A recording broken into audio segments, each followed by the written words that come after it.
Hello everyone. हमारी पिछली video में हमने ओव्यूल का स्ट्रक्चर देखा था। हमने ये देखा था कि जब ये ओव्यूल इमैच्योर होता है तब ये मेगास्पोर मदर सेल की फॉर्मेशन करता है।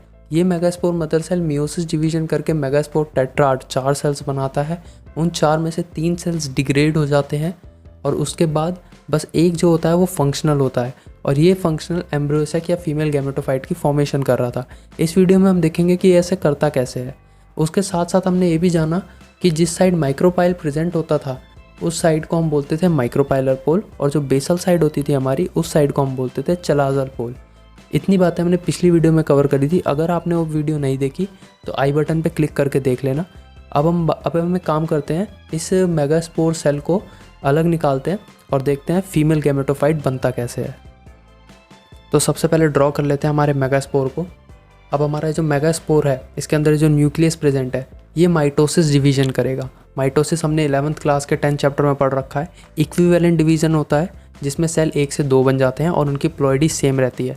ये जब न्यूक्लियस डिवाइड करेगा 2 सेल बनाएगा तो ये दोनों सेल अपोजिट पोल्स पे चले जाएंगे। अब क्योंकि एक ही सेल के अंदर 2 न्यूक्लियस प्रेजेंट है तो इस स्टेज को हम बोलते हैं 2 न्यूक्लिएट। अब ये दोबारा माइटोसिस डिवीजन करेगा और ये 2 से 4 सेल्स बना लेगा। अब सेम इसको हम कहेंगे 4 न्यूक्लिएट स्टेज। उसके बाद ये दोबारा से माइटोटिक डिवीजन करेगा और 4 से 8 न्यूक्लियस बना लेगा, और इस स्टेज को हम बोलते हैं 8 न्यूक्लिएट स्टेज। अब तक हमने जितने भी डिवीजन्स पढ़े हैं हमने ये देखा है कि जब उसमें न्यूक्लियस डिवाइड होता था तब सेल फॉर्मेशन भी हो जाता था, लेकिन जो यहाँ पर है ये स्पेशल केस है। यहाँ पर फ्री न्यूक्लियर डिवीजन होता है, मतलब जो सेल वॉल है वो इमीडिएटली नहीं बनती है। अब इसके बाद सेल वॉल बननी स्टार्ट होगी। सो लेट्स सी वो कैसा होगा। सो फाइनली जब इन 8 न्यूक्लियस के बाहर सेल वॉल आ जाएगा तब हमारा मैच्योर एम्ब्रियोसेक प्रिपेयर होगा। तो हमने पीछे पढ़ा था जो माइक्रोपाइल जिस साइड होता है उस साइड को हम माइक्रोपाइलर पोल बोलते हैं और बेसल साइड को हम चलाजल पोल बोलते हैं। तो 8 में से 3 न्यूक्लियस तो चलाजल पोल पर सेल वॉल फॉर्मेशन करेंगे और वो जो सेल्स बनाएंगे उनको हम बोलेंगे एंटीपोडाल सेल्स।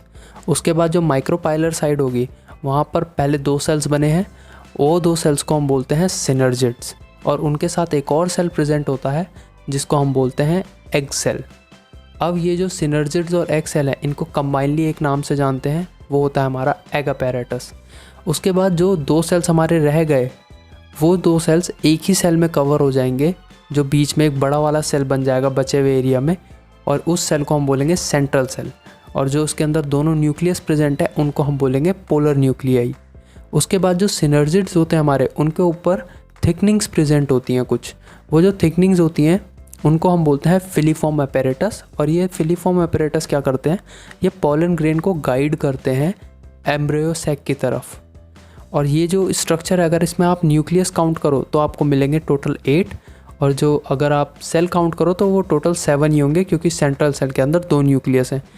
तो ये होती है हमारी 8 न्यूक्लिएट 7 सेल स्टेज, और ये होता है हमारा मैच्योर एम्ब्रियोसेक का स्ट्रक्चर।